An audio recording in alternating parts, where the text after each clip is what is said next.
皆さんこんにちは。အခု私နဲ့အတူတူဂိုင်းဆော့ကူအိုကွက်ရှင်လေးတွေကိုအတူတူဖြည့်ကြမယ်နော်ပထမဆုံးမိကွန်းတစ်ခုကခိုင်တန်စွန်းဘီကတိုတိုနိုတဲ့ဤရုရိတ်တိုရှိတဲ့ဆိုင်ဖွင့်မှုအတွက်ပြင်ဆင်ပြီးသားအခြေအနေတစ်ခုကိုဥပမာအနေနဲ့တာရာစီအီခိုတာအဲအိုအရန်တဲ့ခိုတာဆိုင်မှန်ကန်တဲ့အဖြေကိုရွေးချယ်ပေးပါ ABCD ဆိုပြီးတော့မှအဖြေလေးခုပေးထားပါတယ်အဲ့ဒီထဲကမှမှန်ကန်တဲ့အဖြေကိုရွေးချယ်ပေးရမယ်သူမေးထားတဲ့မိကွန်းကဆိုင်တစ်ခုဖွင့်ဖို့အတွက်ပြင်ဆင်ပြီးသားအစဉ်သင့်ဖြစ်နေတဲ့အခြေအနေကိုဖော်ပြတဲ့အဖြေမှန်ကိုရွေးချယ်ပေးရမှာဖြစ်ပါတယ် A ကခါဆုခါဆက်တူခါဆုခါဆက်တူဆိုတာဒီခက်ရှာဆက်ကိုပြောတာခက်ရှာဆက်ကိုဟိုယူဆောင်တဲ့ဖြည့်ပြီးတော့မှတေဘူရူနီအိုယီတဲ့အာရုတေဘေပေါ်စပွဲပေါ်မှာတင်ထားမယ် B ကကြတော့ထိုးရီတဲ့ကစေးဆိုးစာရဲကိုအင်တာတန်ချင်းရေးလုပ်ပြီးတော့ထိုးရီတဲ့တူကိုထိုးရီတဲ့တူပြပါကိုပြပါတဲ့ဘူရူနီအိုယီတဲ့အာရုထိုးရီတဲ့တူပြပါထားတဲ့နေရာမှာထားမယ် C ကကြတော့စမ်းရတန်းပြောနာတို့ကစမ်းဆိုတာကပတ်စံကိုပြောတာတန်းပြောဆိုတာကဖြတ်ပိုင်းတွေကိုပြောတာပတ်စံနဲ့ဖြတ်ပိုင်းတွေကိုဂျူဘွန်နီလုံလုံလောက်လောက်ဟိုဂျူးစာရဲတဲ့အင်းနိုင်ဟိုကျူးဆိုတာကဖြည့်ဆွတ်တာလုံလုံလောက်လောက်ဟိုကျူးစာရက်တဲ့အီနိုင်ဆိုတာကဖြည့်ဆွတ်မထားဘူးလို့ပြောတာအဲ့တော့ရင်စိုင်းတစ်ခုစပြီးတော့ရင်ဖွင့်ဖို့အတွက်ဆိုလို့ရှိရင်ငွေတွေဖြစ်ပိုင်းတွေကလုံလုံလောက်လောက်ရှိနေရမယ်သူကလုံလုံလောက်ရှိမနေဘူးဆိုတဲ့ကဒီဟာကနံပါတ်စီကတော့လုံးဝမဖြစ်နိုင်တော့ဘူးပေါ့နော်ဒီကကြတော့ရှော့ခိရပြီးရင်ဂူရာဆူရခိုအိုရီစကုနာခုအိုယီတဲ့အာရုစားစရာပကံခွဲရောက်တည်းရဲ့အသုံးဆောင်ပစ္စည်းတွေရဲ့ဖန်ကွက်တည်းရဲ့ခိုအိုရီရေခဲတွေကိုပေါ့နော်နည်းနည်းပဲထားမယ်ဒီဆိုင်စပူပွင့်ခြင်းမှာပစ္စည်းကြီးအကုန်လုံးကလုံးလုံးလောက်ရှိနေရမယ်ပေါ့နော်သူကနည်းနည်းပဲထားမယ်ဆိုတဲ့ကဒီကလည်းမဖြစ်နိုင်တော့ဘူးစဉ်းစားရမှာကအဖြေ A နဲ့ B နှစ်ခုတည်းကတစ်ခုကိုစဉ်းစားရမယ်ပေါ့နော် A ကိုစဉ်းစားကြည့်ရအောင် A ကကြတော့ခက်ရှာဆက်တွေကိုဖြည့်ပြီးတော့စပွဲပေါ်မှာထားတယ်ခက်ရှာဆက်တွေကိုစပွဲပေါ်မှာထားလိမ့်မရှိဘူးဘယ်လိုနေရာမျိုးတွေမှာထားလဲဆိုလို့ရှိရင် receipt counter တွေရဲ့သူတို့သတ်မှတ်ထားတဲ့နေရာမျိုးတွေမှာထားတယ်ပေါ့နော်စပွဲပေါ်မှာထားတယ်ဆိုတဲ့က A ကတော့မဖြစ်နိုင်တော့ဘူး B ကိုစဉ်းစားကြည့်မယ် B ကကြတော့ toilet တွေကိုတန်းချရေးလုပ်ပြီးတော့ toilet သုံးတဲ့ paper တိုးရီးတဲ့ paper တွေကို paper ထားတဲ့နေရာမှာထားမယ်ပေါ့နော်အဲ့တော့ဒီအဖြေ၄ခုစလုံးထဲမှာအမှန်ကန်ဆုံးက B ဖြစ်ပါတယ် A ကလည်းမမှန်ဘူး C ကလည်းမမှန်ဘူး D ကလည်းမမှန်ဘူးတိုးရီးတဲ့တွေကိုတန်းချရေးလုပ်ပြီးတော့တိုးရီးတဲ့ paper ထားတဲ့နေရာမှာ paper တွေကိုထားမယ်ဆိုတဲ့က B ကမှန်ပါတယ်နောက်တစ်ပုဒ်ကစေဆိုစာကီယိုတဲ့ခီယိုစကဲတူခိုတိုတဲ့တာတာချီနိုင်မွန်နိုအရန်တဲ့ခူရာဆိုင်သူ့ရဲ့မြန်မာလိုအဓိပ္ပာယ်ကတန်းချီရေးလုပ်တဲ့အခါမှာသတိထားရမယ့်အချက်တွေရှိရဲ့အဲ့ဒီသတိထားရမယ့်အချက်တွေကအောက်မှာ ABCD ဆိုပြီးမှ၄ခုပေးထားတယ်အဲ့ဒီ၄ခုအဖြေတွေကမမှန်တဲ့အရာတစ်ခုကိုရွေးချယ်ပေးရမယ်မိကွန်းဖတ်တဲ့အခါမှာသတိထားရမှာကတာတာချီအီမိုနိုတာတာချီအီနိုင်မိုနိုဆိုပြီးတော့မှရှိတယ်ပေါ့နော်ကိုကမှန်တဲ့အရာကိုရွေးရမှာလားမမှန်တဲ့အရာကိုရွေးရမှာလားဆိုတဲ့ဟာကိုသတိထားပြီးတော့ရင်ဖတ်ဖို့အရေးကြီးပါတယ်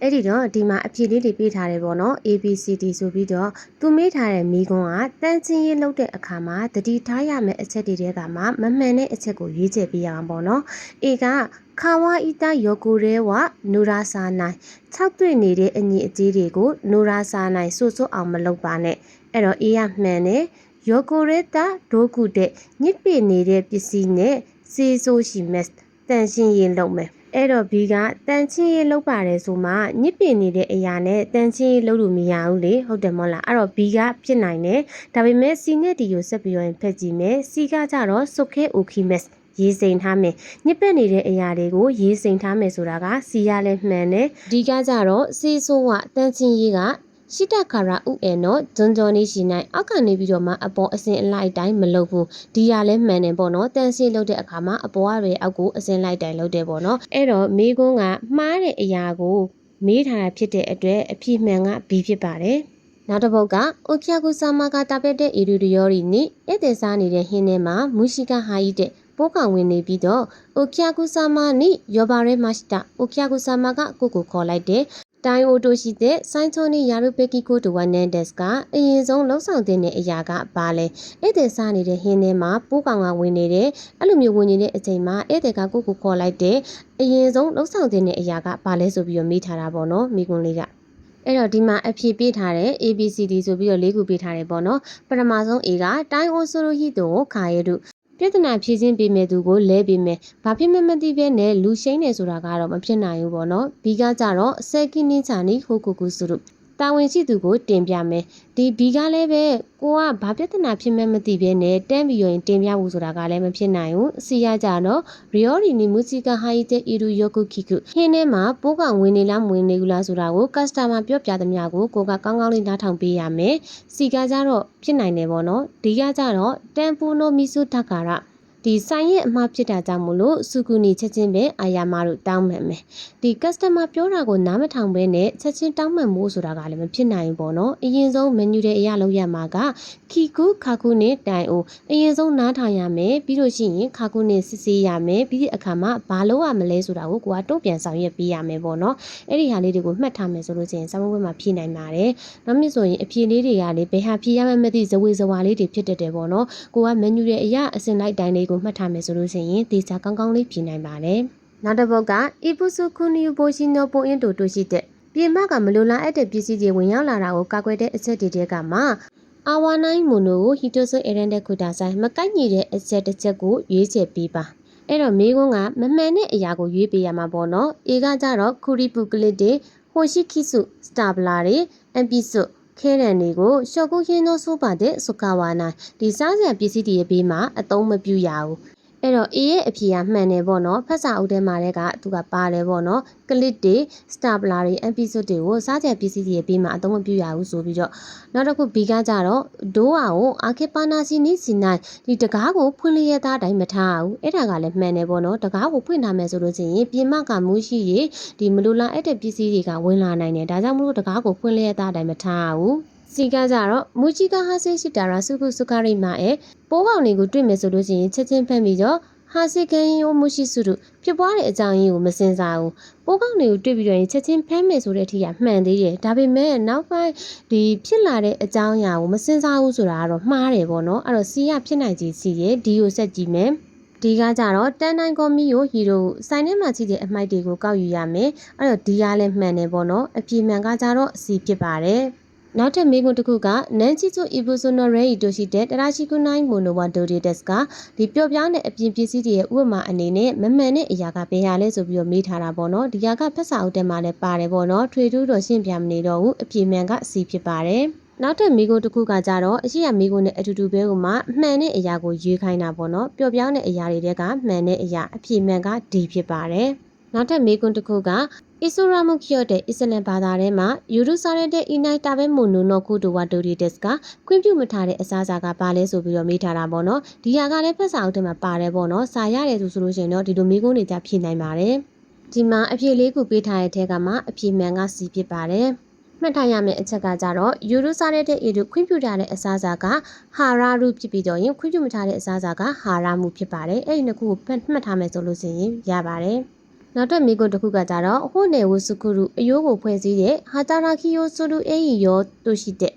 ယိုးကိုဖွဲ့စည်းတဲ့အလုပ်ကိုလုပ်ပြီးတဲ့အာဟာရအနေနဲ့အာတေဟာမာရုမွန်နိုအေရန်တဲ့ကူတာဆိုင်မှန်ကန်တဲ့အရာကိုရွေးပေးပါဒီမှာအဖြေလေးကိုပေးထားတဲ့မှာအဖြေမှန်ကကြတော့ B ဖြစ်ပါတယ်တက်ထူတက်ကအယိုးတွေဖွဲ့စည်းတဲ့အခါမှာသူကအာဟာရပေးတယ်ပေါ့နော် A ကကြတော့အဆီတက်ကကြတော့စွမ်းအင်တွေကိုပေးတာ C ကကြတော့ဗီတာမင်ကကြတော့ခန္ဓာကိုယ်အတွက်ပေါ့နော်ဒီကကြတော့တန်ဆွေးခါပုစုသူကကာဗွန်ဟိုက်ဒရိတ်ကိုပြောတာသူလည်းပဲစွမ်းအင်ပေးတာပေါ့နော်အဲ့တော့အဖြေမှန်က B ဖြစ်ပါတယ်နောက်ထပ်မေးခွန်းတစ်ခုကဟိုရီဆိုတဲ့ဟီယိုစီဆူရူကိုတိုကဂီမူစုကဲလာတဲ့တဲ့အီဒူအာရေလူကီဥပဒေမှာဖော်ပြထားတဲ့အလက်ချစ်ဖြစ်စင်နိုင်တဲ့ဘူချီဆိုတိုချီတဲ့အာတေအီဒူမိုနိုဝါဒိုရီတက်စ်ကပစ္စည်းတွေထဲမှာကိုက်ညီတဲ့အရာကဘယ်ဟာလဲဆိုပြီးတော့မေးထားတာပေါ့နော်ဒီမှာအဖြေမှန်က A ဖြစ်ပါတယ်ဒီဟာတွေကဖက်စာအုပ်ထဲမှာပါတာဖြစ်တဲ့အတွက်ကြောင့်မလို့မရှင်းပြတော့ဘူးပေါ့နော်ဒီဥပဒေရမဖြစ်မနေသတ်မှတ်ထားတဲ့အလက်ချစ်9မျိုးရှိရပေါ့နော်အဲ့ဒီဟာကိုအလက်ချစ်ထားမယ်ဆိုလို့ရှိရင်ဖြေနိုင်ပါတယ်နောက်ထပ်မေးခွန်းတစ်ခုကစေကီယာကိုခင်းဝယောဂေါတို့ဧည့်သည်တွေနဲ့ဆက်ဆံတဲ့အခါမှာအသုံးပြုတဲ့စကားလုံးတွေနဲ့ဆိုနိုဆိုကာယီခါတာတို့ရှိတဲ့အသုံးပြုပုံပြုနည်းတွေအနေနဲ့ဇူကီနိုအီစီခါရာယွန်တဲ့တရာစီယောဂန်ကိုစန်တာကိုရှိတဲ့ကူတာဆိုင်မှန်ကန်တဲ့အရာကိုရွေးပေးပါဧည့်သည်တွေနဲ့ဆက်ဆံပြောဆိုတဲ့အခါမှာအသုံးပြုတဲ့စကားလုံးတွေနဲ့အသုံးပြုပုံပြုနည်းတွေတဲကမှမှန်ကန်တဲ့အရာကိုရွေးချယ်ဆိုပြီးတော့မှမေးထားတာပေါ့နော်အေကကြတော့အိုရီယိုရီဝါအီဆိုတဲ့ယောရိုရှိခါတာတေချောကဟင်းနေအစဉ်ပြေးရလားဆိုပြီးတော့မေးထားတာပေါ့နော်ဒီမှာဆိုလို့ရှိရင်သူ့ရဲ့အသုံးပြုပုံပြုနည်းကမှားနေတယ်ပေါ့နော် အဖြစ်မှန်ကကြတော့ Oreo ရီဝါအီဂျိုတဲ့ယောရရှိတဲ့ရှော့ကဖြစ်ရမှာပေါ့နော်သူက E ရဲ့နေရာမှာခတာကြီးဖြစ်နေတဲ့အတွက်ကြောင့်မို့လို့မှားနေတယ်ပေါ့နော် B ကကြတော့ Omizuno ho wa ikusu moshimashou ကရေဘလောက်ယူလာရမလဲဆိုပြီးတော့မှဧည့်သည်ကိုမေးတဲ့အခါမှာသူက no ho ဆိုတာကိုမသုံးဘဲနဲ့ Omizu wa ikusu moshimashou ကရေဘလောက်ယူလာရမလဲဆိုပြီးတော့မေးတာပေါ့နော်အဲ့ဒါမှအမှန်ဖြစ်ပါတယ်စီကကြတော့ခိုရှိတာက Rechito no de gozaimasu ဒီဟာကတော့အပြေစာဖြစ်ပါတယ်ဆိုပြီးတော့မှဧည့်သည်ကိုပြောတဲ့အခါမှာ no ကိုထည့်ပြီးတော့မသုံးဘူးပေါ့နော်ခိုရှိတာက Rechito de gozaimasu ဆိုပြီးတော့မှသုံးပါတယ်ဒီကကြတော့ဂေါ်ဆန်ယန်အိုအာစုခါရီချီမက်ရန်9000လက်ခံရယူပါမယ်ဧည့်သည်စီကနေပြီးတော့မှပတ်စံယူတဲ့အခါမျိုးမှာအိုအာစုခါရီချီမက်နဲ့အသုံးပြုပြီးတော့မှပြောလေရှိတယ်ပေါ့နော်ဒါကြောင့်မို့လို့ဒီကကြတော့ယောကောရောစကိုင်းခတာရောအကုန်လုံးမှန်ပါတယ်အဖြေကတော့ဒီဖြစ်ပါတယ်